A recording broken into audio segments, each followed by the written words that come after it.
আগামী বুধবার গাজল কলেজ মাঠে জনসভা করতে আসছেন মুখ্যমন্ত্রী মমতা বন্দ্যোপাধ্যায়। তার আগে সোমবার ভিডিওর মাধ্যমে মুখ্যমন্ত্রীর কাছে একগুচ্ছ দাবির সনদ পেশ করল আদিবাসী সিঙ্গেল অভিযান সংগঠনের উত্তরবঙ্গ জোনাল প্রেসিডেন্ট মোহন হাজরার নেতৃত্বে ভিডিওর কাছে ডেপুটেশন প্রদান করা হয়। মোহন বাবু বলেন, বুধবার গাজলে সভা করতে আসছেন মুখ্যমন্ত্রী।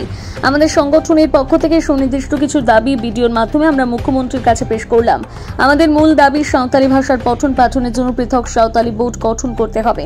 উত্তরবঙ্গের আদিবাসী অধ্যুষিত এলাকাগুলোতে সাঁওতালির মাধ্যমে শিক্ষার পরিকাঠামো গড়ে তুলতে হবে। পর্যাপ্ত পরিমাণে আদিবাসী ভাষার শিক্ষক শিক্ষিকাদের নিয়োগ করতে হবে। বেশ কিছুদিন ধরে দেখা যাচ্ছে আদিবাসীদের তপশিলি উপজাতির সার্টিফিকেট দেওয়া হবে, অবিলম্বে এটি বন্ধ করতে হবে।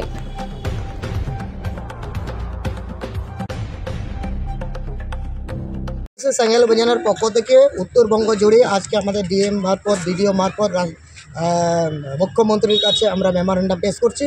বিশেষ করে আমাদের এখানে 4 দফা দাবি আছে। সাঁওতালি মাধ্যমে পৃথক বোর্ড গঠন করতে হবে এবং পর্যাপ্ত পরিমাণে শিক্ষক নিয়োগ করতে হবে এবং যাতে ছাত্রগুলো ড্রপ আউট না হয়। এবং তার সাথে সাথে আমাদের ডিমান্ড আছে ফ্যাক এসটি সার্টিফিকেট।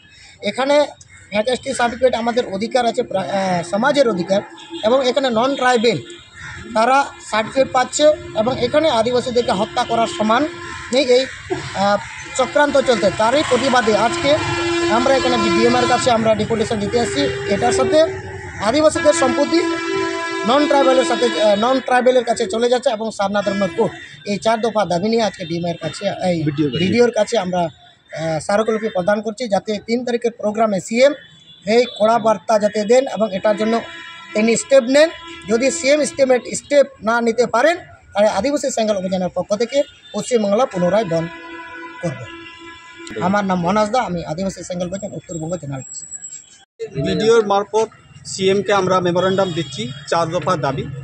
1 নম্বর দাবি হচ্ছে ভারতীয় সংবিধানে 8ম তফসিল মান্যতা সাঁওতালি ভাষাপ্রাপ্ত আমাদের সাঁওতালি শিক্ষার জন্য পৃথক বোর্ড গঠন করতে হবে এবং উত্তরবঙ্গে জেলাগুলোতে পর্যাপ্ত পরিমাণে সাঁওতালি শিক্ষার স্কুলগুলো চালু হয়নি, এই স্কুল চালু করতে হবে। এবং যেগুলো স্কুল আছে বর্তমানে 2-1টা, সেই স্কুলগুলোতে পর্যাপ্ত শিক্ষক নেই, এই একটা দাবি। পশ্চিমবঙ্গ জেলাগুলিতে 2 নম্বর দাবি হচ্ছে পশ্চিমবঙ্গ জেলাগুলিতে ফেক এসটি অনেক বেড়ে চলেছে। এই ফেক এসটি যারা গ্রহণকারী এবং প্রদানকারী তাদের বিরুদ্ধে আইন অনুযায়ী ব্যবস্থা গ্রহণ করতে হবে। 3 নম্বর হচ্ছে আদিবাসীদের পৃথক পুজো জাহের স্থানকে রেকর্ডভুক্ত করতে হবে এবং আদিবাসীদের প্রাকৃতিক পুজো সারনা ধর্মের কোড মান্যতা দিতে হবে। 4 নম্বর দাবি হচ্ছে আদিবাসীদের জমি বিভিন্ন আদিবাসীদের নামে, যেমন ধরুন বিনয় সরকারকে বিনয় মুর্মু করে রেকর্ড করে দেওয়া হচ্ছে, কখনো আদিবাসীদের জমি থেকে বঞ্চিত হচ্ছে। এই 4 দফা দাবি নিয়ে আমরা আজকে ভিডিও মারফত সিএমকে মেমোরেন্ডাম দিচ্ছি। আমার নাম হচ্ছে বিশ্বনাথ টুডু, আমি মালদা জেলা আদিবাসী সিঙ্গেল অভিযান কার্যকরী সভাপতি।